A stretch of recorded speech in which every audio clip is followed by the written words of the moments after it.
நீங்க மனுஷங்களை நம்பி வாழ்ந்தீங்கன்னா மனுஷங்க அவங்க உயரத்துக்கு தான் உங்களை உயர்த்த முடியும். எத்தனை பேர் ஆமீன் சொல்றீங்க?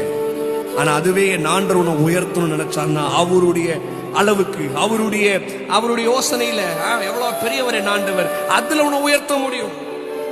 அப்பேற்பட்ட காரியத்தை ஆண்டவர் வச்சிருக்காரு. மனுஷங்களோட உதவி தேடி தேடி போய் சோர்ந்து போய் இருக்கிறியா?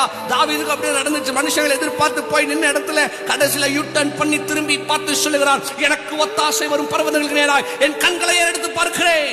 I look up to the hills, where does my help comes from?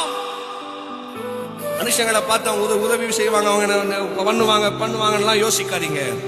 என் ஆண்டவரை பார்த்து சொல்லுங்க, என் ஆண்டவர் எனக்கு உதவி செய்கிறார். உன்னை தூக்கி எடுக்க என் ஆண்டவர் இருக்கிறார்மா. உன்னை தூக்கி நிப்பாட்ட என் இயேசு இருக்கிறார். கலங்காத, சோர்ந்து போகாத. என்ன வச்சிருக்க அதோட நெல்லு போதும், இவ்வளவுதான் இருக்கு, போதும், அது போதும். எடுத்து வீட்டுக்கு போகும்போது தீர்க்கதரிசி கேட்கறது, என்ன இருக்கு? கொஞ்சமாவும் கொஞ்சம் அது போதும் என் ஆண்டவருக்கு ஆசீர்வதிக்கிறதுக்கு. எடுத்து ஊத்து, போதும். இவ்வளவு இதுதான் இருக்கு, இப்படிதான் பாட தெரியும், பரவாயில்ல, இப்படி பாடு, போதும். ஐயோ பாட்டை யாருமே கேட்கல, பரவாயில்ல, ஆண்டவர் கேட்பார் உன் பாட்டை.